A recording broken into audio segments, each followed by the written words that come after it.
Ladies and gents, girls and boys, welcome to season 13 of the Tilton Talk Show. And tonight we obviously start with the worst news possible ever, and that's the sad passing of what was my childhood hero, and I'm sure many of us older supporters, childhood heroes as well. So, Trevor Francis, I don't know. I went to St Andrews yesterday and stood in amongst the scarves and the shirts and the messages. And I ain't joking, just sobbed my heart out. Easily done, yeah. I don't think you're alone, Nick. I think a lot were the same. Yeah, I popped up a couple of days after with my dad on the Thursday night, and like my dad was just heartbroken. And for us younger ones who don't remember him as a player, we just remember him as a manager. It's still, an icon like that. It doesn't matter whether you've seen him play or not. It's just part of growing up. Part of being a Blues fan. Drove up the Coventry Road, turned into the Tilton Road, and then back into the Cock because there was parking space. I didn't know whether we would be able to or not. And I just remembered my dad taking me up there in 73, holding my hand, all the shout-out houses, the bus stop over the road, Kingston Bingo Hall. And, of course, Trevor played in that first game as well. Yeah, certainly. You know what? I was at work. Sorry, I was at work when I found out. I just went, no. Everybody come like running to see what was wrong, and part of your whole fabric of growing up and your love for the football club. And I had a black jacket which I'd embroidered over me. That one there, similar to that one. And then Trevor and Francis down me back like that, and I embroidered it myself because he was just such an icon. He was the king, born as the king of Birmingham. Just like, I'm like everybody else. I'm completely and utterly sideswiped, I'll be honest with you. And I know everybody has got the same emotions because he was just Birmingham City. And unfortunately, around these parts, because I live in the East Midlands, it was all about Nottingham Forest. Yeah. However, that's not to detract away the service that man gave to our football club, the times that he played for us, managed us. And, an absolute icon of the game. Yeah. Scored a header to win the European Cup for Forest. And I was going mad when he did it. I was like so cheering him because I was so happy that he reached that goal that he couldn't quite reach with us. And under Brian Clough managed to score the winning goal for European trophy. Well done, Trevor. Ladies and gentlemen, Trevor Francis. Yeah. Legend. Never forgotten. As I said, it is the Tilton Talk Show now, sponsored by Small Affordable Cars of Tamworth. They are massive Birmingham City fans. Small Affordable Cars of Tamworth. And we're looking forward to promoting them, and having Blue Noses on board again is an important part of what we do as well. Introducing you to the team tonight. I know it's been a sad one, but look, you know what? We've got to not wallow in that sadness, and even though it's so huge, we're going to move on. We're going to move on. Yeah, I think we have to. Introducing the team tonight, the one and only, the one, and she's still working, the one and only, Chris Brown. Good evening. Please tell me if my mic's okay. Thank you very much. It's better than it was earlier, Chris, definitely. Good. And we have got the chairman of the board, the one and only Mr. Watto. Good evening, everybody. Yes, very sad times. Very sad times. Again, I appreciate the fact that Trev came back and managed the club, so that the younger people got to know him as well. But to see the incredible magic of that man's 2 feet on a football field, which he didn't have the joys of the light balls that they've got now and the smooth pitches, which are like snooker tables. It was mud, guts, blood, and thunder. And he could play through anything and through anybody. And I was just watching some of his goals over the last few days, Alan, and wow, oh my God, what would he be worth today? Most definitely. Well, impossible to tell. But the 3 words, Trevor Francis dead, just I can't get my head around that. But those 3 words, when I see a picture of him, I sort of think, oh, it's a picture of Trevor. And then I think, they're telling me this guy no longer exists. And it's so, well, it's just unbelievable. You know, you think of all the people who played against or with or whatever, and that all fit as fiddle. And he was a superstar. He was super quick, super fit. And he's gone. 69 years of age, you know, no age. Just breaks my heart, to be honest. It's been akin, Alan, to losing a family member. Yeah. It has, yes. But it's like an auntie or an uncle or something like that. Somebody that we can all relate to, something that we were all close to. Yeah.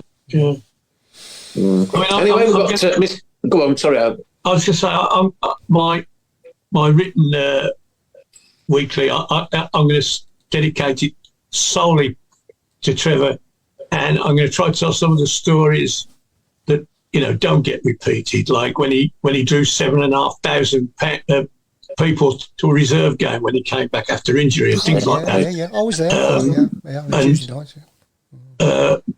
He played for Plymouth Boys against Birmingham Boys, and Plymouth won 6-0, and he got 5 of them. That's how we got to know about him before anybody else, funny enough, and those sort of things. And he didn't win 2 Cup Winners' medals because he didn't play in the second one. He might have been given a medal on the side, but he didn't play in the second one because he was injured. Yeah. And he only played 70 games for Forest, played 290 for us over 10 years. Incredible. Anyway, I'm hugging. Introduce Mark. The Marks. The Marks brothers. Welcome back. Good to Hello, see you, everybody. Well done. You all okay? Coventry? How's Coventry tonight? Yeah, it's there. Great. Background. It looks like concrete, and he's looking at the bars. Here he is. Bully boy himself. We all thought you were going to come in like, you know, with smoke and curtains and, you know, rising out onto the stage, either that or coming up out of the floor, you know what I mean? But, I know, I'm saving that for next week. How are you, Craig C? Not too bad, thank you, and welcome back, everyone. Sad times, as we've mentioned, but huge positives to go on to talk about shortly. I just want to quash a few rumours as well, just to let everybody know. Claire isn't joining us tonight. She has been sacked. If you want to find out, you look her up in Coventry Prison. But in all seriousness, she is on her hollybobs and will be back with us next week, no doubt tanned and sprightly, or hungover and still got the same colours she went with. Yeah. There's on a Jolly Bob's having a few drinky poos. Yeah, so basically, Craig, this is the B team, as I was saying earlier. Yeah, she's only gone Skegness. Yeah. This shows for the people who could be asked to, you know, turn up. Yeah. It's all right getting your dates mixed up, isn't it? Oh, yes. Nick wanted to come on last week. Sent Chris a message last week. Go on, mate, where's the link? I can't find it anyway. It's not on till next week. You've had a great game to talk about, Nick. You should have joined. Yeah. Oh, brilliant. Okay, listen, ladies and gents, I was down at St Andrews yesterday. I was going to take my drone up, and I've got a drone now, by the way, boys and girls. I was going to take my drone up and photograph the Trevor, but when I got there, I was emotionally destroyed. I said to Shannon, I said, no, you know what, I'm not going to do that. Yeah. I'm not going to do it. No. I believe they've taken the artifacts down today. Yes, so, yeah. But what an amazing gesture from the club to bring those great big wreaths out. That was just beautiful. Well done, Birmingham City. Yeah. Right, we've got an awful lot to talk about tonight. Yeah. We're not going to start, obviously, with the game. I can see that the COP is a complete and utter building site. It's a building site, guys. We got to see through the door yesterday, and there's no way that Shaz could have gone in for a Waz. She was gagging and desperate. So we went into Birmingham City Centre and into the ball ring for an hour and a half. And I got charged £8.50 for parking the car and £8 for the clean air. £16.50, a complete and utter filthy robbery. It's robbery. You shouldn't have an old car, should you? You should upgrade your car so that you don't have to pay when you go in the clean air zone like there most is no clean air. There was tens of thousands of cars in that city centre yesterday. I know, yeah. It is disgusting, yeah. Clean air. It's just another stealth tax. It's clean inside. And councils and the likes. Horrible, filthy people. Anyway, there's a lot of work going on at St Andrews, and it's nice to see that they've been giving us the updates. But I think the man in the most knowledge is going to be Craig. To talk about the new ownership, the new investment, and one thing or another, and everything good that has started to happen. Now, I feel like I've been robbed of the last 12 years since 2011. I really feel like I have been stolen from, right, by the ownership of Birmingham City Football Club, because nothing stands out in that time for me personally that was an achievement. Craig, can you update us on A, what has been happening over the summer months, and B, what is expected? Well, I suppose the main thing over the summer break is the fact that we've totally and utterly made Mark Meredith's day, week, month, year, past 10 years, in fact, probably close 45 years that he's been alive. Yeah. We forgot that Mark was here. I'm here. I forgot to introduce Mark. Marky Meredith, sorry, buddy. Sorry, mate. No, you're good. Say, oi, what about me? What about me? What about me? I'm over here. There you go. You can get a fanfare. But no, obviously, lots has happened. The incoming of Mr. Wagner, which we covered on our special show, but since then, the work happening at the stadium. So there are pictures in circulation, not only from the club, but also from those people that have been inside to show, obviously, the rail seating all in coming together now. The bottom half of the Tilton looking pretty much in a position ready for those remaining rail seats to get into place. Footers in the area across the COP are also in place, so it's looking great. For me, one of the most standout areas, the main stand. I mean, what a difference to look at a picture and actually see blue seats instead of those that are all totally faded and in line with the rest of the stadium. And I believe that they are the we've reused the seats that we had in the Tilton, so they haven't gone to waste. So actually it's a great thing from the club there. Then we had the amazing news of Mr. Brady joining last week, which I think it's fair to say when we all heard Tom Wagner was coming and the rumours of Tom Brady, everyone was like, no chance, it will never happen. It's Birmingham City, these things do not occur. And, last week was just the awesome piece of news that it was probably the icing on the cake, actually, of everything that's gone on. Looking forward to seeing his involvement. I believe that he's due to be there on Saturday, along with I know Mr. Wagner is there Saturday, so it'd be great for us to gain a result against what, for me, actually watching them on TV, but was a pretty mediocre Leeds side, to be honest. But again, was the first game of the season, so you never take that for granted. But yeah, the reinvigoration of the whole of St Andrews, their promise that we will go to the ground and have a totally different experience is certainly coming to life. I mean, the front of the COP, going from having the pictures, they all disappeared and everybody was panicking. But actually, when I was down there last week, the work to put the blue bannering around the stadium side, the lettering going up, is something that we've been crying out for years. The redevelopment of the whole of the interior of the COP, there was a leak. So some of that work had to be done anyhow, but they've completely gutted areas inside there. And, you know, that's going to be a different experience when people enter the stadium themselves.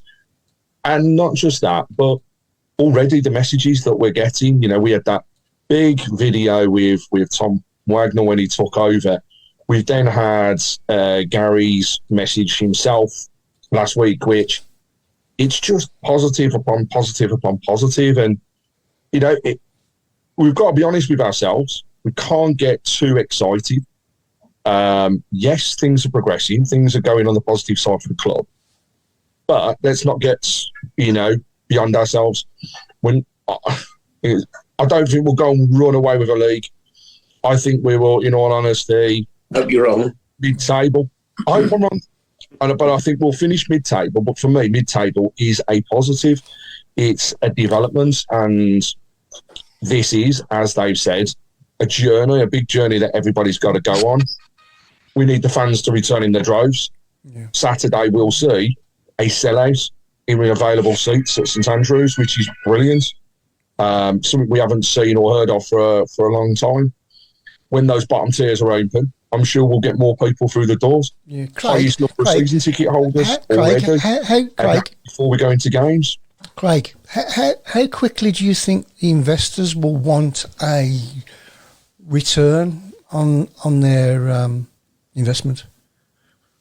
Well, I mean, to be honest, though, it's not going to be an instant thing. I think it's fair to say they've took on and they've wiped out the debt that was in place. Mm. But if we get more people through the door, and I mean, this is the key. We need more people through the door to bring in more revenue. The more revenue that comes in, the more interest and then we can spend on players. The advertising and just purely being, for me, a club that's involved with Tom Brady is a huge sales opportunity, not only here, but, you know, as Mark will know, out in the States, everybody knows his name. You know, you look at social media and that shows you the fact that the club have just over 100,000 people following them on some of the accounts. But then you go to Facebook, Instagram, Twitter, Tom Brady's got 14 million. So this guy is huge, and that's where the money's going to come in. I also feel as though it's sponsorship opportunities. So I still think we're yet to hear more from the club. You know, I don't think they're finished. I think there's going to be something that will come out of the woodwork that we're not expecting. And, you know, another Brady type of investor or person coming in. But I think it's fair to say it's probably a 3-year plan. Yeah. You know, to get us back to where we want to be.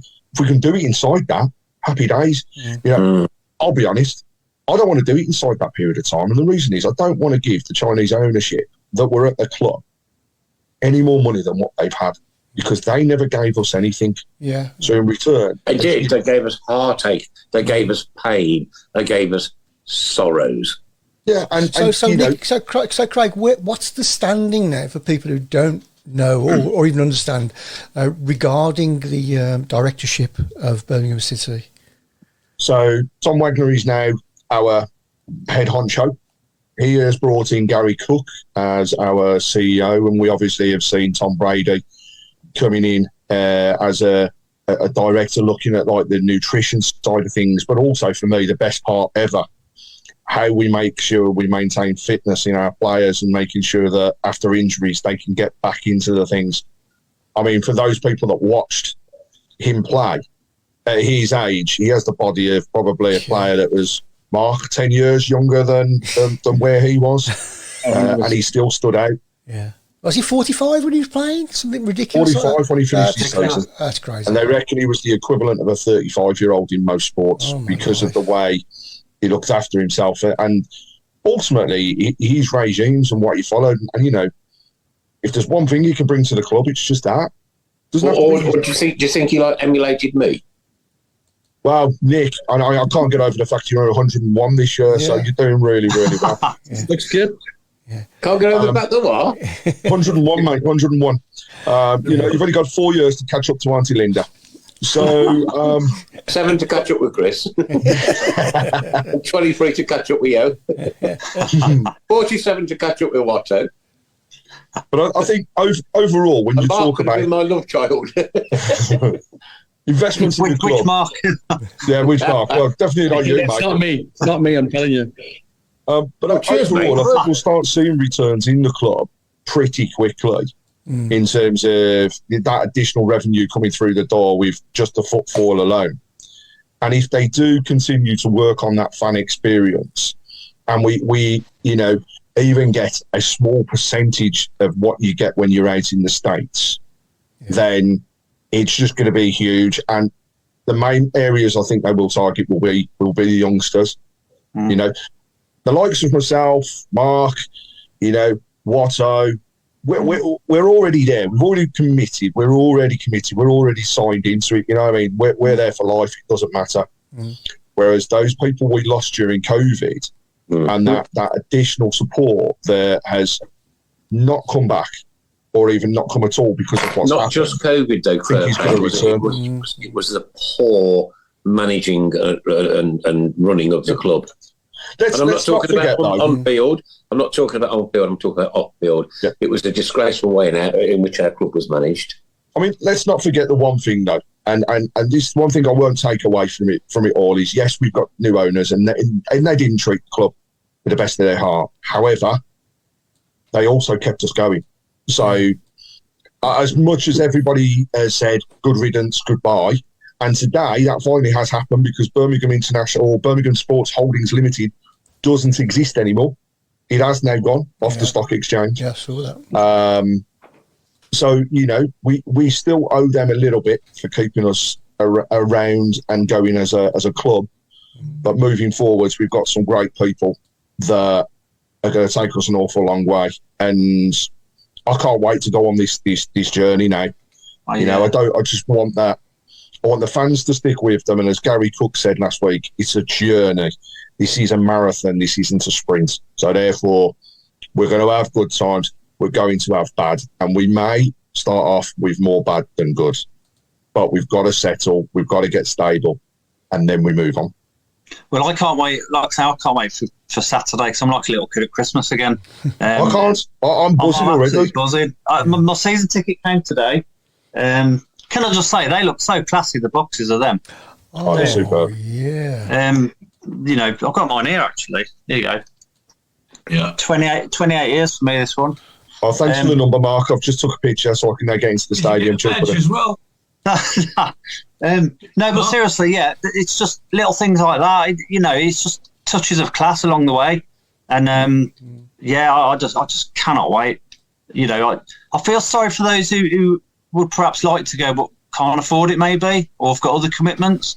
Because I know I must say on social media there's a lot of people saying go out and buy a season ticket, but it's not that easy for a lot of people. No. As we're all excited, we're the lucky ones, we can get to go, but there's a hell of a lot of people who would love to go, and it's still an expensive game. So it is, on that, Mark, little segue to put in now.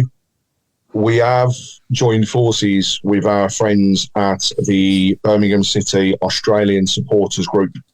Yeah. And they have, over the past couple of years, been selling their own merchandise, both here and out in Australia. And with those funds this year, they have purchased an adult and a child season ticket in the Arthurs area that has been put and donated towards ourselves for any games when there are no visitors from the Australian Supporters Group. So we will have the opportunity to get people, and this is families at the end of the day. This is what we want to do. We want to bring the adults and the kids back together, and we have that opportunity starting with this Saturday's game, which obviously is a sellout. However, we do have 2 tickets. So I'll be putting some details up shortly of how you can get a chance to win those. And, it's through nominations, same as what we did last year. We'd love to hear why you would want to send somebody down that round. Craig, they're going to be like gold dust. You know that, Craig, don't you? Indeed. I've already seen people begging for tickets for Saturday. Yeah. And how long have we waited? Facebook. I need my friends coming. They're coming from America. They want to come down the ground. Can we get tickets? How long have we waited for something like that to happen, where people are begging tickets? When did that happen? Any member of the team envisage let's go for, say, 5 years down the line, yeah? Is this reminiscent of what happened to Manchester City a few years ago? Oh, we all want to make that comparison, don't we? But listen, right, what I've said, Craig, for a very long time, right? There is not a football team called London, right? Mm-hmm. Birmingham, the second biggest city in the United Kingdom, right? And, of course, there is a Birmingham in Alabama as well, in America. South Africa. And the name Birmingham and the city and the what you can do with that within America, massive country, billions of people there. This could be ginormous. This could be bigger than I could have ever imagined. It could be. I'm not saying it's going to be, but it's got the potential to absolutely explode. It certainly has. To be honest, Nick, the last time it felt this surreal was that split second at Wembley when Obafemi scored. It's that kind of surrealness. It's just like I can't stop. I can't stop having goosebumps, mate, all the time. Really yeah. I mean, there's a guy who he's the producer on Radio WM. He's a guy that I speak to very, whenever I'm on. Name's Warren, top guy. And in fact, for those that haven't heard it, there's a great piece that I recorded with him that went out the other day. But he's a massive Man City fan. And he was chatting with friends and colleagues who are also City fans. And they actually turned around and said, what's it like to be in Birmingham at the moment? Because this is a comparison to what happened to us. And they are already saying that if things take off, that it could be as big as them. Now, I don't want to get ahead of myself. I'd absolutely love it to be. I really would. However, we were in a much worse position than they were. Say again, Nick. You've got to keep your feet on the ground. Yeah, we've got to stay grounded. And I mean, Mr. Meredith, you're out in the States. You're, I suppose different for us. We're surrounded by it at the moment. But what's it been like for yourself to hear? I mean, I've seen it all over the press the day it was announced. It was all over American news. There was the Tom Brady video, which was out obviously here in the early hours in the morning for yourselves. What's it been like? Oh, it was crazy from day one, Fox News, ESPN. For me, I've been here 10 years this year. And, if I was to say Birmingham City or wear a Birmingham City jersey anywhere, wouldn't really know who Birmingham were, or people would go, oh, yeah, that's the team in the championship or whatever. But it was never really, this is the big club. Over the last week, it's Birmingham City everything, the news channels, the social medias.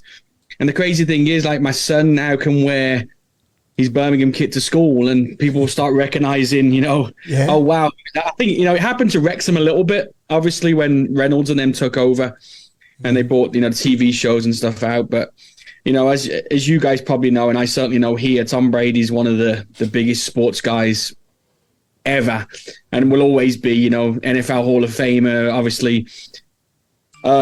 So everybody knows Tom. He's got, like you said, 14, 15 million followers from all over the world. So for him to be tweeting out during our games as well, congratulating Dembele from scoring, talking about the result and stuff like that. It's craziness and surreal, really. I joked with you guys about it being Christmas Day last week because I've followed Tom for over 18 years. I've been, lucky enough to see him play live numerous occasions. Seen him win Super Bowls and everything like that. But the fact that he's now a part of my club is just unreal. Tom Brady, you could kind of put him in sporting terms alongside Pele, Muhammad Ali, people like that who have been at the absolute top of their game. Yeah. 100%. There'll never be a better footballer than Tom Brady. A world-known name. At Birmingham City Football Club. I've got to be honest. Birmingham City. And that's the bit that I can't really... No. Here they go again. Look, here they go. And the crazy thing is that he's TB12 franchise.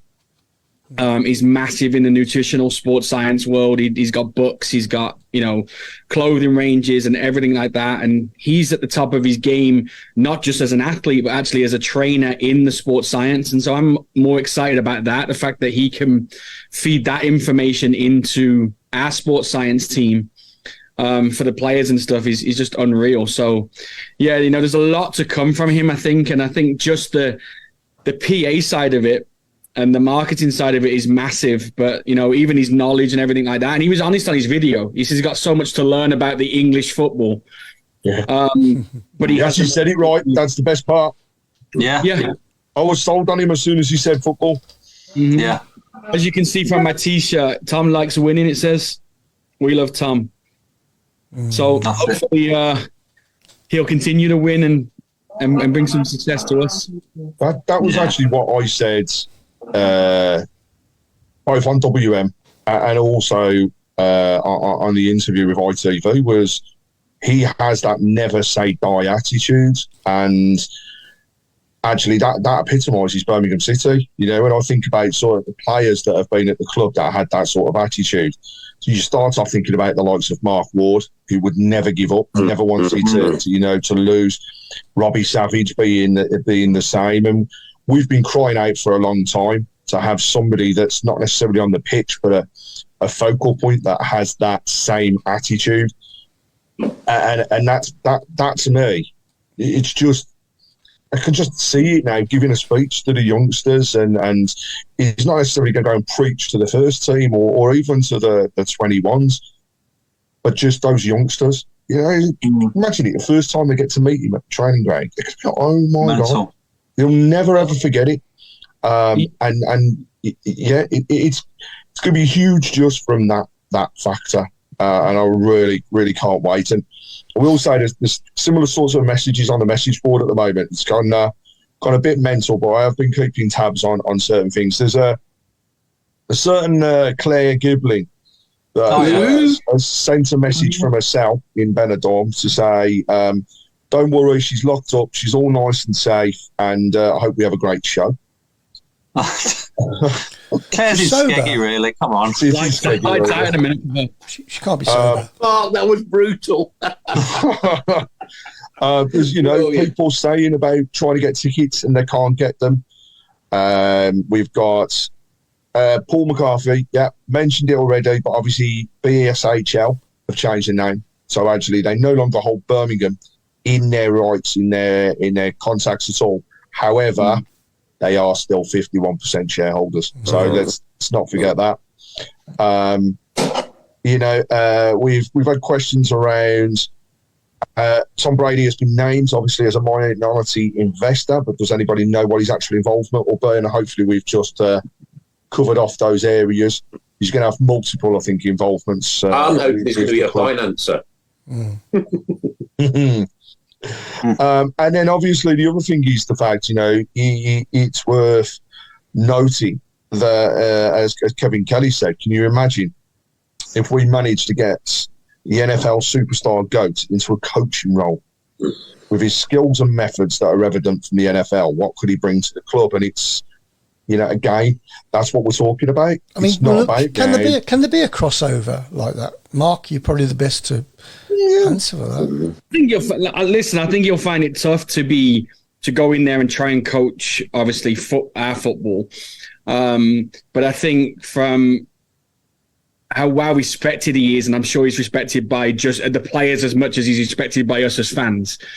Just listening to him and following his mentality on different things around football is going to be a big help. He's not going in there and going to be head coach and try and coach the game. Everybody knows that, but his mentality in winning, his experiences, and his level of fitness expertise and stuff like that, I think it's amazing. I think it can only help us, really. Mind you, I bet our marketing department are rubbing their hands to the crossover. I mean, we're going to probably have Blues American football jerseys and literally American footballs with Blues badge on. It's already gone crazy. People are already saying about it. Especially we've got Undefeated as well, which is another American brand, obviously sponsoring us. So that's gone crazy here as well. And the fact that I can go to the store now in Vegas and buy a Birmingham jersey It's crazy. You'd never get it anywhere. You'd never be able to get it anywhere in the States before. So just those things have changed a whole lot. Let's not forget pre-season next year, Mark. We're all going to be the house is open. We're going to be in America. I've got room for 4, so there's 5 of you on the show, right? Yeah. We'll have to fight it out. Mark can't come because his passport won't allow him into the country. You can't come in with a record to the States. I've only got that commentary, mate. He's done. I've been banished. That counts most of you out then. Yeah, that's true. Did anybody see the interview that they gave on Bloomberg? And Bloomberg is a financial. Yes, I did. Oh, yeah. I did. Brilliant. And I'm sitting there, my mouth. Yeah, same as me. On here. With What's going on here? It was, the guy kept saying, why this club? Why this time? Why this? Why that? Why the other? And they answered the questions, but you could see on their faces that they were saying to him, we know what we're doing. You know, it's not a wild punt at something. You know, we know what we're doing, and this will be a success. Now, what success means on a financial program, it may not be the same as a sports program, but being a successful financial institute can't be a bad thing, can it? No. I thought it was They kind of go hand in hand, though, Alan, don't they? Yes, of course they do. Success obviously breeds success, doesn't it? Yeah. So if you've got financial success, you can get sporting success. I mean, again, I'll go back to the Manchester City kind of scenario. A lot of investment. I know they're up against the Premier League on this, that and the other at the moment, and one thing and another. But, that kind of investment brings success. We won't have that kind of investment into our club at this present moment. Of course not. No, of course not. No. Yeah. We've got to earn it. But the one thing that was said, was one of the very first words that he came out with when he made his statements, when back end of last season, and then when the takeover took place, was we are not just here for a football club, but we are here for what is a growing second city. And the fact that they are community comes out so many times as the word's being used. Family, city, the involvement of everyone tells me straight away that these guys aren't here just to run a football club. They want to be the biggest and best that they can. And they have an opportunity to do that with, for me, an endless fan base. There are people out there that haven't been for years, but won't come back, not because they don't want to, but because they won't come back until their seat is available. But once those seats are in the Cop and in the Tilton, we're going to see people come back. And that's the draw. That, for them, is the main thing, his community ethic is just superb. And if they do, if they follow through on their plans and they make it this community-based area that everybody wants to come to, that the fan experience is one that you never forget, then we are going to get to the bigger levels and we are going to be able to progress. But again, I'll just reiterate, it's got to build. Also, you then just look, like you said earlier, the main stand has now got blue seats. The whole of the seating area inside St Andrews, and I know there's still work to do, is going to be blue and white for the first time in its life. That's change, right? We all have to adapt to change, and we all want change for the better, without a doubt, because we have just been trodden on.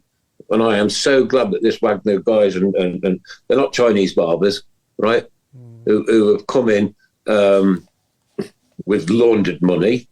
These are genuine people who have an interest in our football club, our little football club up the Coventry Road there, yeah? And they have an interest in building, right? Now, you never, ever, ever build a house from the chimney stack downwards. You have to start at the foundations, and that's exactly what they're doing. Some of the comments on the boards, I couldn't agree with these more. Kevin Kelly, Wagner loves the city itself, and it's so diverse with its demographics. Birmingham is going to be an exciting place, and the fact that we have the youngest and most diverse population will help. David Taylor, these guys know exactly what they need to do to be successful. And most importantly, they get us as fans. Like, lots more to be revealed in time. And that is the thing for me. And for us as fans, right, I have not had a smile on my face for 11 years as a Birmingham City supporter. Oh, yeah, you beat Stoke or you beat this. I had to mention Stoke because I live up there, right? And yeah, you feel good for a day or so, but there is nothing that has lifted my spirits as much as what is going on now for donkey's years, mate, for donkey's years. And I'm sad that I'm 61 years old now, born on Christmas Day. I never mentioned it before, but it is coming, ladies and gentlemen. It is coming. But I'm sad that, at my age, I probably won't see the fruits of the loins, so to speak, the finished product. Do you know something we don't know then? Maybe. Yeah, you're investing, Nick. Have you pulled that pension forward? Are you going for it? Have you put that £1.50 in, Nick? Took a suicide pill or something? I have, yeah. Nick, I'm a bit older than you, but... How old are you, Alan? I'm 72 now. Right, okay, so you've got 11 years on me, yeah? It makes you want to get up in the morning again. Yeah?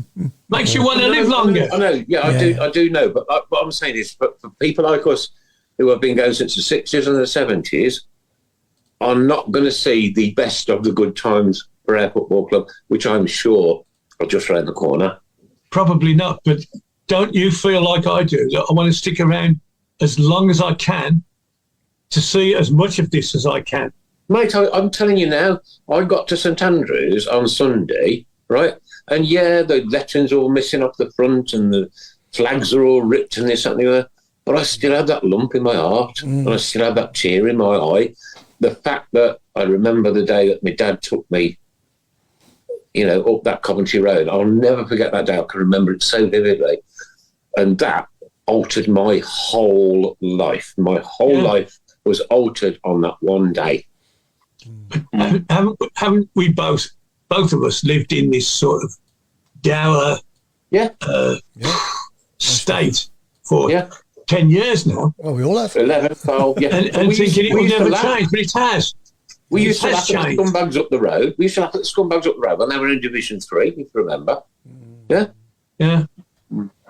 And I hope and pray everything goes right, because we've had so many kicks and knocks that we're battered and bruised and we hurt, right? And we've got to get over that now. And these guys seem to be rubbing the ointment in the right places. You know what I mean? Yeah. I get the feeling that these guys are so well endowed with knowledge of success. They're clever. They're going to don't take any bullshit from the EFL. This is Birmingham City you're talking to, pal.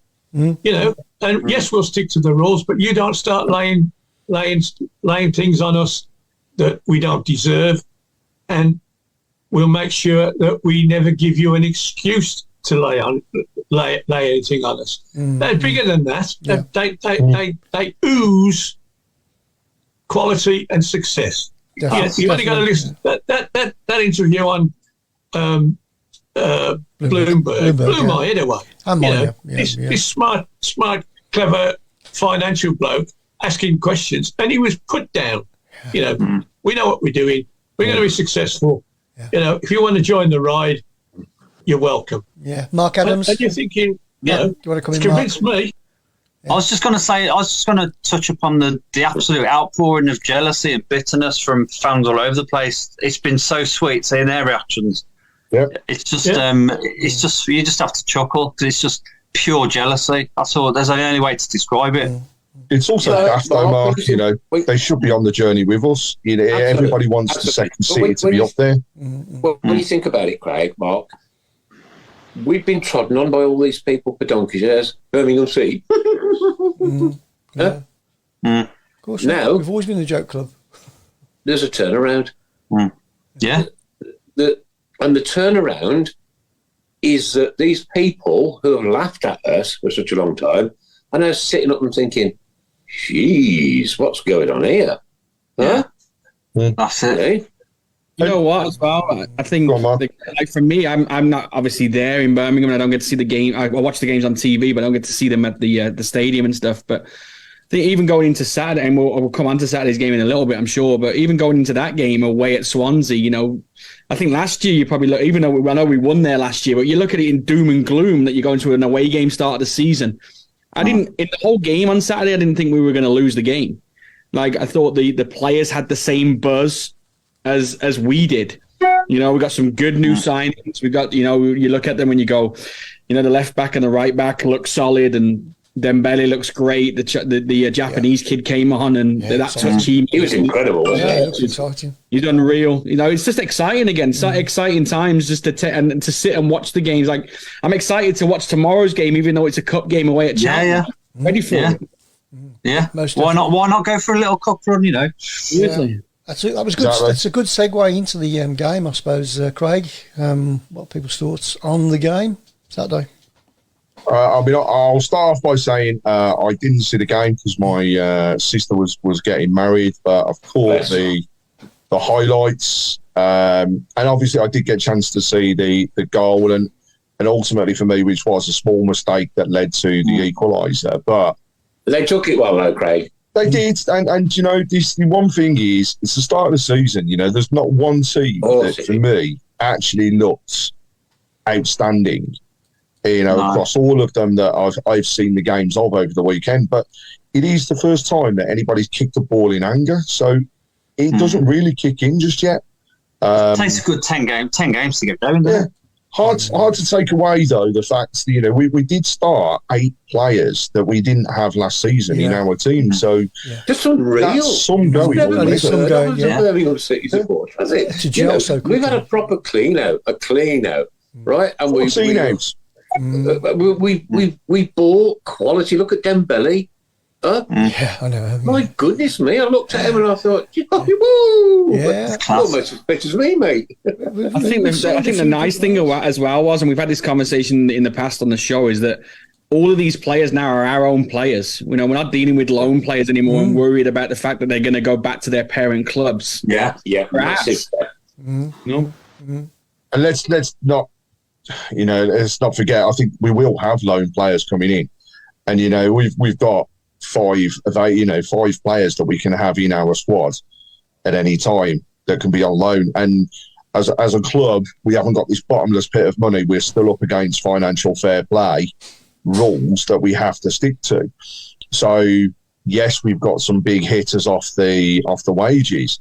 However, we've bought all these players, so we'd have paid signing on fees, we'd have paid fees, we've got to have paid salaries. So, that money isn't this bottomless pit. So I think the loan signings will come. I don't think we could survive the season if we didn't bring in the 5 loanees. But what I firmly believe is that they're going to be of high calibre. We're going to have people that really want to come to us. Who actually got on loan at the moment? Nobody. No one. We've got no one. No. And how many years have we played with loan players now? Well, we started the season the past, 5 with loans? Yeah. We used to loan the corner flags, for Christ's sake. Yeah, that's right, yeah. I do think that we will have to get a goalkeeper on loan if it's true that Ruddy's going to go to Luton, which it looks that way. Then I think we may get a season-long loan for a goalkeeper, which again we may have to do that anyway. Average for me can go out and play there. We can get a goalkeeper for the bench, but I think if you're going to get a first-choice goalie at this point of the season, it's going to have to be someone on loan. Ruddy, in my opinion, is better than Edridge, without a doubt, right? And you saw some of the saves and the stop. He's a brilliant shot stopper. And I think he would be better off staying with Birmingham City with what's going on. He's only got, though, I mean, arguably, he's signed that extra year with us. So he's only got a year left on his contract. Mm-hmm. So if the club are being offered the money that, today has been spoken about. For a 37-year-old. Yeah, for a 37-year-old, £750,000, for somebody that's there with 12 months left, then actually... It's a no-brainer. As much as I don't want him to go, it is an absolute no-brainer. And for him, the last year of his career in the Premier League as well. Exactly, exactly, Mark. That's it. I get it, Mark. I get it. I don't know. Yeah. I mean, look, I understand what you're saying, because he's not going to be with us forever, is he? So he's not going to see this project through unless he becomes a goalkeeper coach. But I mean, Mike Taylor out of the job. Yeah, Mike Taylor. 37 and chance of playing the Premier League. I mean, it's a move that's come out of the blue, hasn't it? Nobody saw this coming, and probably for a better wage as well. It's no brainer. You blame Chong. If he does put a word in, I would genuinely like to offer him all the very best and a real serious thank you for his services, because he's been absolutely superb for us. Brilliant, really have. Was it like 14 clean sheets? Nothing as good as that, Mark, and that worries me a little bit. Yeah, I mean, to be fair, Etheridge, Jaycock, he's no better than Truman in my own humble opinion. The few games he hasn't, bit unfair to throw him under the bus. Oh, yeah, Lee Camp, yeah. I think we've still got to see, Etheridge for me he is actually a fantastic goalkeeper. Let's not forget, he was well up there when he joined the club, which is why he's one of the top earners still with us. And I look at the FA Cup last year when he was making those saves against, I know it was against Forest Green, but they were world class. There was that one world class save. Absolutely. So he can do it. He's got to come in, and I think he'll play tomorrow. There's no doubt in it. He'll play tomorrow. I think he will. Yeah. And he's got an opportunity now to say, if you go and get somebody else, they're going to be behind me. I don't want somebody coming in front of me. Has to put I down, want my position. Yeah, I got it. Yeah. I think you have to remember with Etheridge that he was in a very, very poorly man a couple of years ago, and it took him a year and a bit to really get match fit. Yeah. What was up with him, Alan? He was on death's door. Yeah, and he's fully grown and back at it. Oh yeah, and sorry, Ali, he's had a couple of nasty injuries on the pitch as well. At Forest and at Stoke, we had some nasty whacks. So, yeah, I'd be quite happy to see him in goal for the rest of the season. Yeah, obviously we but you're right. We need a number 2 better than what would have at the moment. Yeah. You need a second player for every position, and we're not far off it. I know we lost Chong, but because of Chong, I feel like we got led. And what a signing so far he has been. He's stood out. The other guys perhaps haven't stood out as much, but it's arguably because he's just got that. His persona makes him stand out. Infectious, isn't he? Infectious. That's a great word to use for him. He is just. You want to follow him no matter where he is. And Claire said during pre-season he was there, but he wasn't just about the player that he was on the pitch, but it was what he brought with him. The fact that everybody knew him. He had a laugh and a joke with people, and that's still to come out, I think. Yeah, I like Anderson. I think Anderson's been a really good one. Coming from trialist to where he is, I think. Yeah. Was anybody else a bit shocked to see Cosgrove on the bench? Because he must have been kept in a fridge or something and just brought out for. I nearly fell over. It's a strange one. I think he might be gone again before the. Got to be for the shop window, hasn't it? Yeah. Yeah. No other reason. He's had no pre-season, and it's just to be on the bench like that. That was I think he's going to find his level a little bit lower, the same as like Lecco. Lecco got 2 goals on the weekend. Yeah. I think his level for sure. Yeah. I think people getting carried away, Mark. I remember last pre-season he scored at Burton, and everyone was like, "Oh, he's the replacement for Dukey and all the rest of it." But he's a League One player. People say he hasn't had a chance, but he was out on loan at Shrewsbury. Didn't pull up any trees. He was out at Wimbledon. didn't do a lot. Didn't he, when he went to Plymouth? He proved he scored goals in that league. But once they got promoted, they didn't even look. They didn't want to know. They didn't even look to him. So wish him well, but it just. Well, there you go. We've just got a measly 30 minutes of the show left, ladies and gentlemen. Cannot believe an hour has gone already. So we're now going to have a chat about the game on Saturday. Who shone, who needs polishing, etc., etc., etc. Who was there? Any of us? Any of us there? I wasn't. No. I think we have briefly touched on the game, haven't we? We have, but I'm asking now, who stood out and who kind of didn't. Compared to the reports, I mean, the first thing is Laird made the EFL team of the week. So, and for the hour that he gave us, considering this guy's been injured, he declared himself fit for this game and he played those 60 minutes. Yeah. He 60 minutes and he gets in the best team in the league shows you straight away that he has shone. But do you know, I don't think, and again, only from the highlights and from what I've heard from people that did go, I don't think there was one player that really let us down. In fact, one that has really stood out in terms of comments that I've seen across our message board was Long. And they said he was absolutely superb in that centre position. And, we want that to continue being that particular way. Well, I thought Sunich was finished, building up to get pre-season, but he's, by all accounts, he's been right in the thick of it. So what maybe it's absolute joy, Mark, to see that bloke taken out of hell. You didn't know Mark took the words out of my mouth. I was just about to say Sunich. I think he deserves a lot of credit for coming back, and even in pre-season, he's just proved himself. And it's difficult because I'm not a big believer in two defensive midfielders in the centre with him and Bellick. And for me, Bellick would get over him. But I don't think it worked too bad, especially if you've got two really good attacking wingers. I think you can get away with it, but. I don't know. I think if it was for me, if I was picking a team, another 11, it wouldn't be Sunich still. It would be Bellick with one of the others, Bakuna or James or someone like that who's a little bit more attack-minded. Shows the strength of our squads when you have people like, our teams, when you look at last season and who was starting and they're on the bench. Bakuna sitting on the bench. Who would have thought that he would be outplaced by Sunich across the midfield areas? Yeah.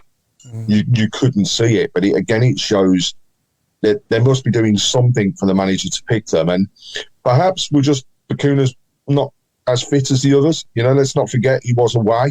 That international international, So just a question for you guys and you, Craig, because you're talking. Do you think the Sunich one? I know, listen, I'm first to say Sunich has proved himself to be in there over pre-season, but do you think a lot of it's to do with him being like the highest earner as well? We talk about the wages.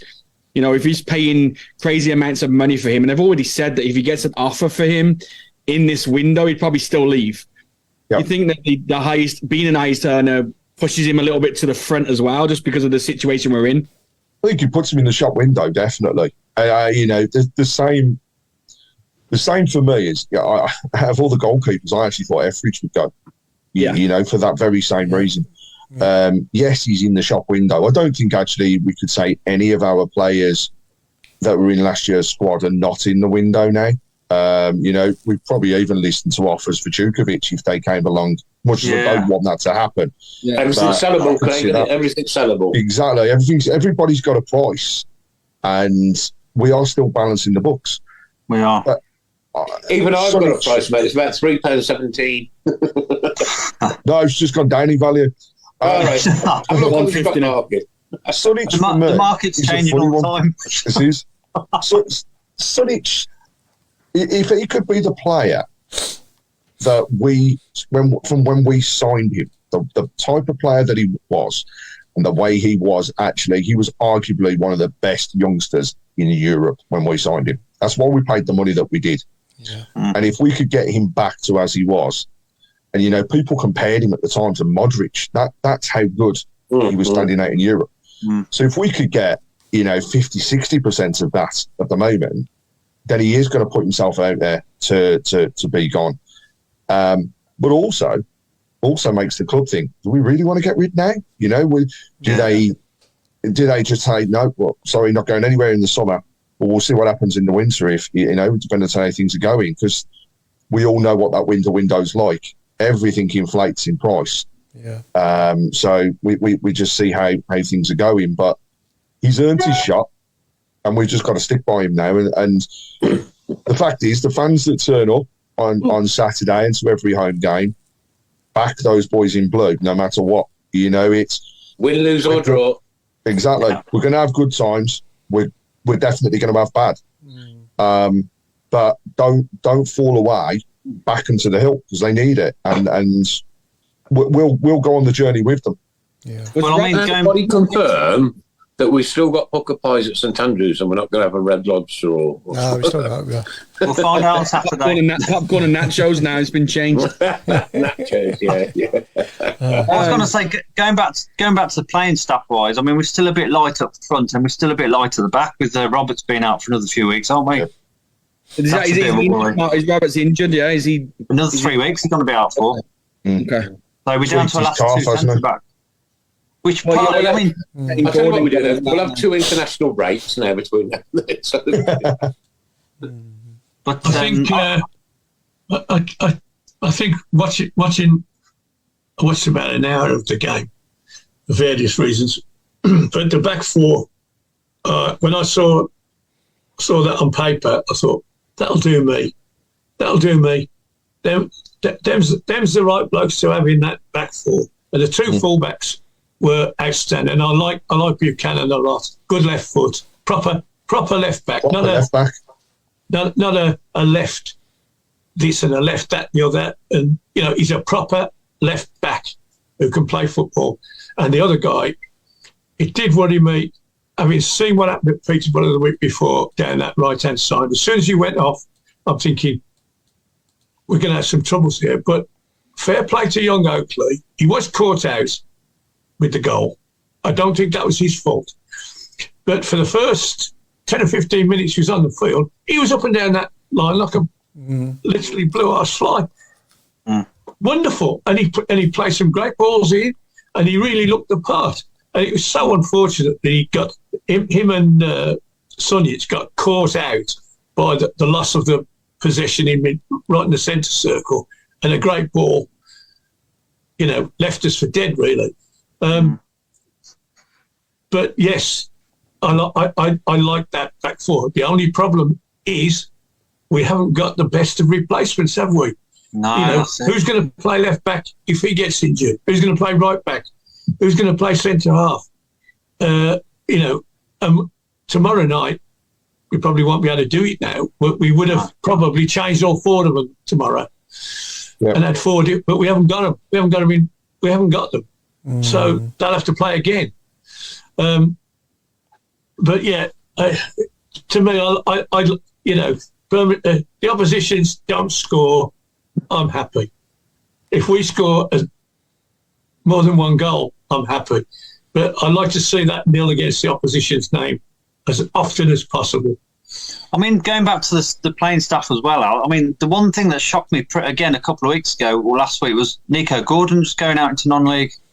Well, it does seem a bit strange. I could have understood if it was Campbell, but not Nico. No, I mean, we were trying to wait. Yeah, I think he was sent off that, didn't he? Yeah, he got sent off. Yeah, I think with that one, he's coming back from a big injury, so he didn't play most of the year last year anyway. And I don't think he's ready just to go straight into our team. No. So I think it would have been an idea of sending him out there to get more game experience at that level, in an eye of, right, let's bring him back in 12 months' time, and then he may be back to where he was, because he's missed. He's only a young kid, and he's missed a year.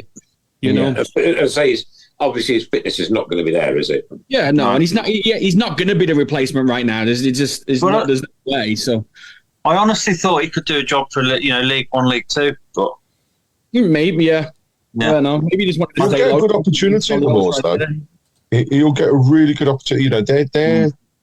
They're an up and coming club as well. They're really pushing to get out of that league, and we've got a good reputation as a club, not only because their owner's obviously a massive Blues fan anyhow, but overall we've got this good set up with them and relationship. The under 21s are going to be playing under 23s. Sorry, not 21s. Can't say that anymore. But they're going to be playing at the Moors, aren't they, instead of St Andrews in some of the games and stuff. So it's a good opportunity for him. And the other thing is the fact he'll stand out, I think, if he gets going the way that he was in that young Birmingham side. I think it means he can still train with Blues as well a little bit, because it's a non-league. With it being Solihull and then Birmingham and being non-league, I think he can still be around the training ground at Blues as well at times when he needs to be. And we've spoken a lot there about the men's, but let's also not forget the huge turnaround and work that's gone on with our ladies team. And firstly, today, the announcement of Harriet Scott making the decision to retire. I wish her well with everything that she's going on to do. Our NHS is huge. Football should never come in between that and the love of the job that she wants to do. And so, congratulations and thank you for everything Harriet did at the club. Good luck with her new role. But Darren Carter and now Hope Pell are going to be building our women's team for the future. And my God, we think the men's exciting times, but actually I can't wait to go and watch the ladies play, because I think we're going to, we could follow on from last season where we had those games unbeaten at the end and only missed out just on the title. It's go hell for leather for that this year and get ourselves back into the WSL. That was some coup. That was some coup getting Hope, wasn't it? Really, for the ladies. Absolutely. I mean, even people who don't follow, she set up the ladies, and the people tend to forget because she's not been there a while. But the ladies for England, the structure that they have in place now was put in place by Hope Pell. Yeah. It was again grassroots, moving up through the different areas, making sure that the teams were stable throughout, that everybody was present, and ultimately putting us in a position like, today, congratulations to the Lionesses, down to 10 men, but we had that never say die attitude. We went and won on penalties. They could win the World Cup. It's simple now. Mark, close your ears, but the stakes going out was just joyful for me. It gives us an opportunity now to really stand out, and the ladies team is going to go from strength to strength. They've made some great signings. They're bringing people back that have also played for the club in the past, so they again know what the club's about. Exciting times for Darren and the rest of the crew. Absolutely. Don't want to interrupt you guys, but Bo the Cat has decided to make a appearance. She was confused a little bit earlier, ladies and gents, and obviously didn't realise that the Tilton Talk Show was on tonight, like I thought it was on last week. But there she is, Bo the Cat. Yay! She's gone. Ladies and gentlemen, we have now filled the four corners to go for a full house. I got two right now. I got Christmas Day and I got a cat. You missed Goosebumps. Do I win a prize? Do I win a prize or not? Just don't talk about baths and sinks. Yeah. Actually, baths and sinks. We're getting hot water at St Andrews, Mark. How do you feel? Yeah, I know. Yeah. How good's that? That's it. I'm gonna have a bath on Saturday. What, at St Andrews? I'm going to come and watch. I mean, I don't mean like that. Mark, watch. Mark. Yeah. Which one? You make sure you shut the door. No. Yeah, I'll wear my shower cap.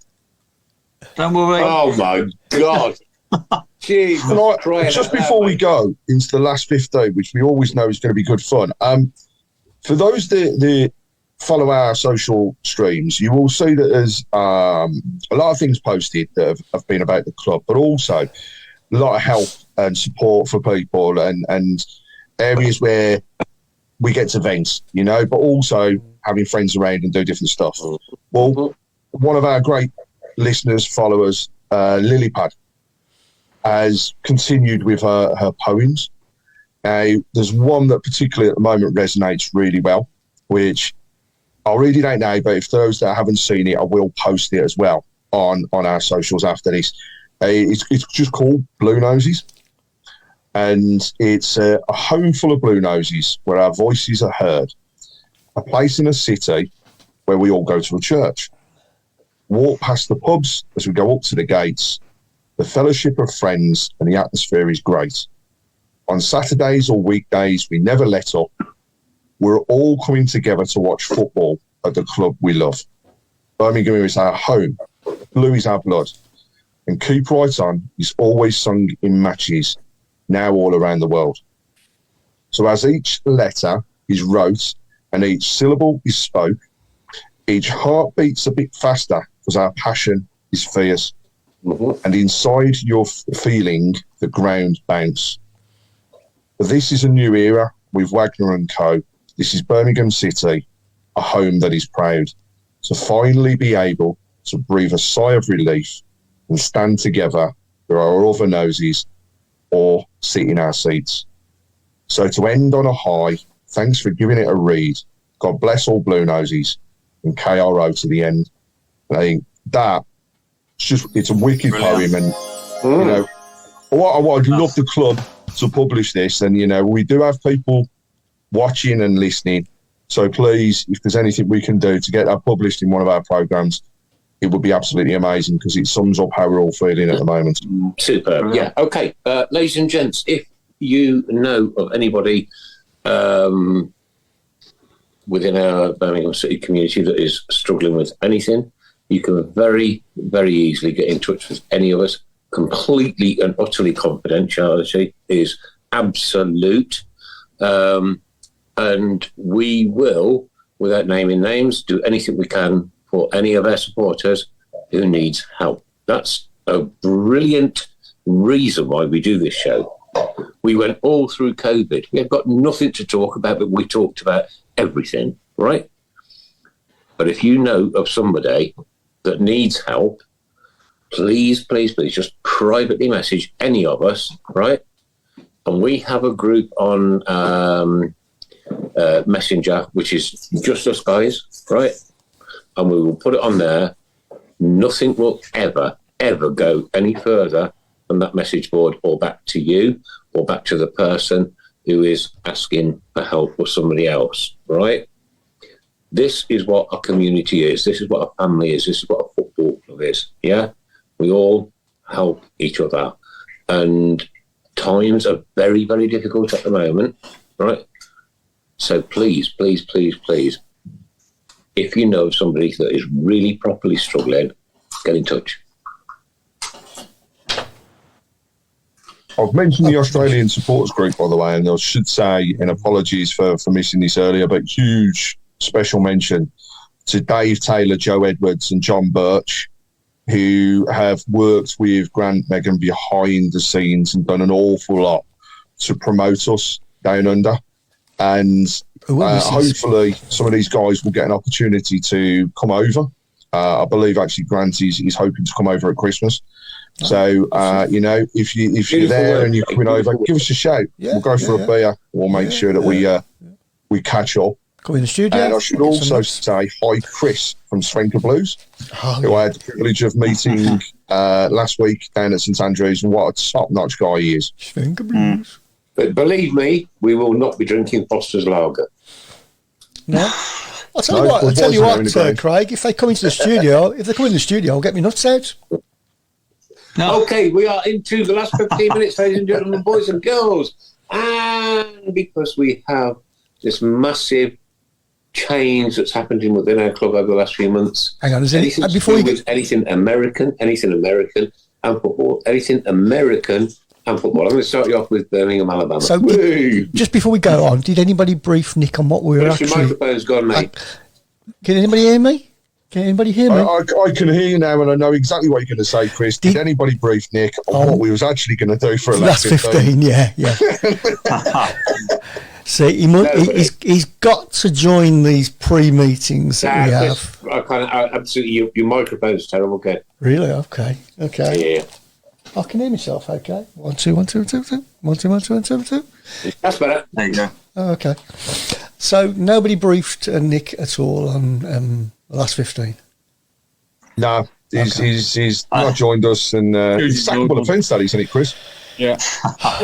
So, Craig, that's 15. So, Nick, I hate to change it from the USA, but we're in the middle of the happy holiday season and we've just come back off our holiday break for the show. What do you mean you hate to change it? You hate to change it while you're smiling. You nasty individual. So their last 15 is actually anything to do with football, holidays, and that can include anything to do with travelling to holidays, areas you go on holiday, Birmingham, Alabama. drinks whilst you're on holiday. So far away, anything to do with holidays and football. Like Gary Breen. You can brief me next week, please, because this was very unprofessional. Well, you should attend the meetings. Oh, I can't. Look, there's about 37 Facebook messenger pages. There's 7 or 8 on WhatsApp. I can't keep up with it all. Yeah, but ours is important. Sharon says I'm getting old. Sharon's now lying on the floor bleeding profusely. Oh, Sharon's dead. So I'm going to give you a few that have been passed our way by now, if he is listening, and I'm doubting it very much because he's probably comatose with alcohol, Mr. Sheen, who sent us a few earlier on with strawberry daiquiri. Nick, just for you, he said, Dealey had a mojito. Okay, I'm not even inspired. No, what about Obafemi Martino? I said that one. That's alcohol. It's like alcohol and it's cocktails, isn't it? You see, it's cocktails and holidays. Cocktail season. We'll go with holidays. Then he did. We've also had Jordan Rhodes from a certain Mr. Rowe. That's good on that is. Tenerife Fahy, which I really think was going too far, and that is a whack oops on that particular front. That's bloody brilliant, that is. Who said that? Linda Magna, I like the Phil Summer Hill. Very good. Yeah. Yeah. Nigel, man, you cannot have hotter chocolate. It's too early. Can't have them. Not during that's for the winter. Mark Brooks with Bernard Sunshine. Yeah. Or in the case of our summer, lack of Bernard Sunshine. Yeah. Pat Fanning's I had to read twice. What about Airport Vale? Airport Vale. Yeah, I like that one. No, I like that one. How did they get on Saturday, Port Vale? Yeah. They got 7 the weekend. Yeah, 7-0, isn't it? Paul McCarthy, that's very good. Weymouth Rooney.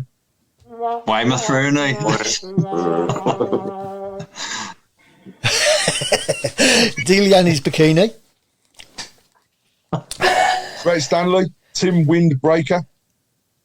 Here's one for England. Are you ready? Cloudy and rainy. That's actually quite good. That's not bad. Yeah, wow. I've waited 10 years to do that one. I think Sharon's passed that one over to you. Michael Woods is doing a play on words. Instead of having Cafu for Brazil, you could have Corfu instead. Corfu, yeah, that's a good one. Yeah. Okay, so who said Aston Villa? Oh, God, I just said myself. Somebody did. You did. Who did say that? Good we need to rewind that one and find out, I'll just rewind it. Hang on. Kenny Sunburns. I'll get it. Yeah. Right, true story coming up very quickly. We were in Birmingham yesterday. An old Shazza wanted to find a Max Spielman. The nearest one to the bowling was 1.6 miles away in a village up the road. And I would not go. Wasn't there one off Colmorrow? There used to be, didn't there? There's a Max Spielman by Colmorrow, isn't there? Apparently not, no more. Oh, okay. Anyway, back to the last. Back to the things. We've got Nigel Mann with Ole Gunnar, Sun or a Shower. We've also got Pete Taylor, Costa del Sol Campbell. Clever. Robbie Flake is Peel. Yeah, no, we heard you, Mark. We just thought it was so rubbish that we just didn't want to reply. Yeah, we just chose not to read it out. Yeah.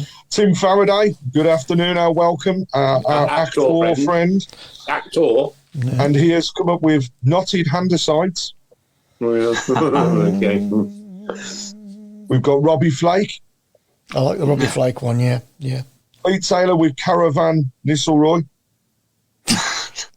Okay. I'm not sure about Peter Shirtliff off. I'm also not sure about Adam Wilkins. Adam Wilkes is one of Southend on Seaman. Oh, God. Hang on. I've got a special thing for things like that as well. What about Bucket and Spade Elliott, which is rather in line with tomorrow night's game as well? I'm just not sure about Adam. I'm just not sure about Adam Wilkes now. Lily Pads must be thinking about people wearing thongs because she said Nicky burnt buttocks. Yeah. She's thinking of me, you see. She's thinking of me. Obviously. Pete Taylor, Gary Speedos. Yeah. Oh, yeah, that's a brilliant one. Very clever. What about Dean Peer? I refuse to read out the name or surname. First name is Ricky. I'll let everybody else try and figure out what the last one was. Hey? Yeah, Michael Woods. Otto. Vile. Yeah. It is. It's that place that's not a hotel or a caravan, but it's a house abroad. Yeah. Don't wait to say the word. It's a bungalow. That's the only reason. Because they got nothing up top. I promise you, right, I've been to most countries in Europe. That's the only reason I'm not going to Portugal. Can I quickly say hello to BCFC Ireland? First time watching and not long. It's good Chris, go backwards a bit again. It's good. It's your ears. It's good to hear all your opinions. Can you tell me when and what times you stream? So we stream every Monday during the season at 6:30 p.m. and we're available as a podcast from Tuesday onwards. Hello from Perth, Western Australia. Keep right on, Australian Birmingham City Supporters Club. And that's Keep Grant. right on, mate. Here we go. Kangaroo and your Cannabuster's lager. It's a great American accent, that is. Oh, it's quite impressive. It's like Dallas accent, Nick. So like an American sort of like who's lived in Smethwick and then moved on to a Uttoxeter. So a few others, Nick. We've got it has deck chair. Maybe not with that one. We've got Dean Peer. Yeah, I like that one. That was Mark's. That was Mark's. Michelle. Who did that? No, I want to know who did the Dean Peer one because Dean Peer. That was Paul Lilly. Yeah. Paul Lilly, well done. Pinched off, Mark, obviously. Pete Taylor. Deli Belly Alley.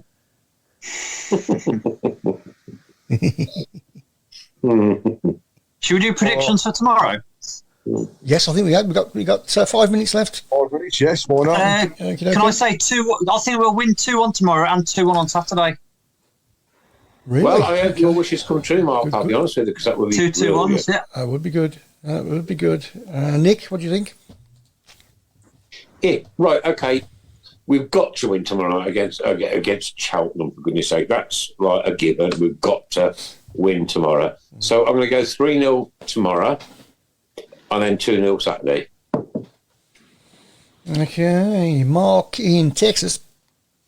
I'm going to go 2-0 tomorrow, and I'm going to go 2-1 Saturday to Blues. Go on, Alan. 1-1 Saturday, 2-0 tomorrow. Craigie?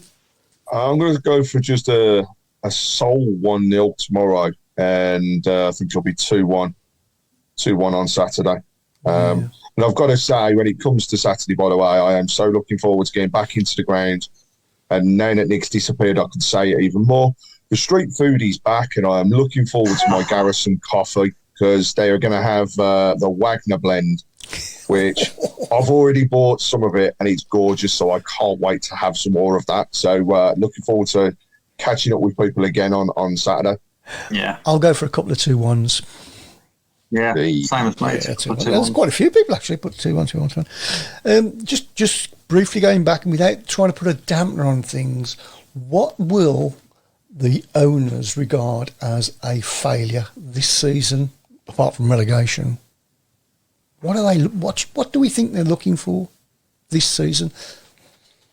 I think they're looking at sort of mid-table. I think if we had another sort of 16th place, well, dare I say, I think if we are sort of in the lower reaches towards Christmas, sort of 15th, 16th, I think they might get a bit twitchy with regards to Mr. Eustace. But surely that can't be in their psyche. Mid-table, they've got to be thinking. No, better. I mean long term, they want to go into the Premier League. I mean, this season, first season in charge. First season charge. That's the thing. We'd all take mid-table. We would, yeah. Would they? Yeah. I think what I sensed from the Gary Cook interview was that they would. I think they're for me a negative on this season would be for me just purely the fans not returning. And them not getting that. Perhaps if they let themselves down by not doing what they have started off by saying they're going to do. So, the fan experience and drawing people back in. If that didn't happen, they might construe that as a failure. On the field, I agree with Mark, mid-table. I think the creation of interest, get the crowds back, get the interest back, operate at a level in the league that keeps that interest. Anywhere between 6 and 10, so we just, pick up, we've only 3 points off the play, it's only 6 points off the play, whatever, not looking down, we're six points clear of relegation. We don't want to be doing that. We want to create a positive interest. And as long as we're competing at that level, I think that's, we've got to create an interest. If we can sell out every week, that would be a success, wouldn't it? Yeah. I've got to say, Craig, just going back to that interview, Craig, with Gary Cook, what a fantastic interview that was. It was brilliant. And don't get me wrong, you could tell some of it was scripted. Of course. By the way, and you expect that to a certain degree. But the thing I love was it was coming from a Blues fan, and you could, everything he was saying resonated with you as a fan as well. So you could tell that he has the club at heart and the passion to take things forward. And I guess actually, we've mentioned what would be construed as failure, but Mr. Meredith, when it comes to being out in the States, what do they construe as failure? Is it just not succeeding, or how what would they, do you think, say this is wrong, this is not working? Difficult to say, really. I think it would be. I think they're obviously coming in for success, but we're also dealing on a totally different money thing. We look at it and we go, "What was we $2.5 million in debt or something?" To these people that we're dealing with, it's pennies. We're looking at billions and billions of dollars that they have, and that's American dollars. So you transfer that into English, and that's even more. So I think, I don't think 2.5 million or whatever it was exactly is a massive loss to them straight away to pay the debt off. But I also think that, and like what we talked about earlier in the show, I think it's not just a football club for them. It's getting the city back to where it should be and using that second biggest city in the UK to be back on the map. I think if he gets a new stadium that they've talked about before, and then there'll be different things at the stadium, concerts and things like that. I think it's more of an investment that they're going to do over a number of years to the whole city than it is just to the football club. Can I ask you, Mark? Do you reckon we'll be looking at sort of bringing NFL teams over to our games eventually, like they do at Wembley? Of course it will. Yeah, I think that at some point, obviously they use Tottenham a lot now. At some point now, with obviously Tom Brady's links, there's going to be different things. I do think that we're going to get Blues coming over here for pre-season, which will be massive. Absolutely. And also, I think you're going to get a lot more. I know I've already had messages off a couple of people in America about bringing in American supporters clubs and stuff like that, which we never had before. So. There's people that's in the works now about having unofficial Birmingham supporters clubs here in the States. So it's definitely starting, and it's starting slowly, obviously. But I think in the next year or so, it's going to be a big name. Nick, we got 30 seconds and we're offline. Where's that hour and a half gone? Ladies and gents, girls and boys, season 13 of the Tilton Talk Show. Season 13, that is incredible. 13 years I've known you, Chris. I don't know what to say. You don't even remember one of them. No, he honestly is the most loveliest man in the world. Yeah, I am, yeah. However, I'm a little bit disappointed that you didn't go through with your promise with your beard. You weren't going to shave it off until... was it we would 1-3 on the trot or something? It's 10, and that's never happened, has it? Yeah, but Nick, we are working towards Christmas, so come on, he's got to grow it. Lovely word, Craig. My birthday, lovely word. I won't mention it ever again until December. I think it's time to bring the music in. Mark Meredith, all the way from the United States of America. God bless you, my friend. God bless America. God bless the Wagner Group. God bless Tom. God bless everybody, mate. Because I tell you what, this is the moment of change. It's the moment of change, and I really believe in it. Thanks ever so much, Mark, for being with us. Thanks, guys. Keep right on. Thank you. Tom plays football. Tom plays football. Our chairman of the board, Mr. Alan Watto. Good evening, everyone. Good night. God bless you, my good friend, and thank you for everything you do. Mark in Coventry. Mark in Coventry. Have a good week, everybody, and everybody listening. And can't wait for Saturday. Can't wait to do that Saturday.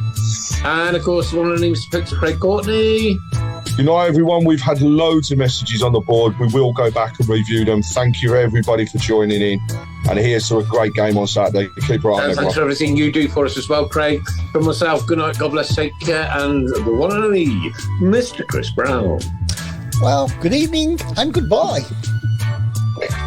There we have it. Good night.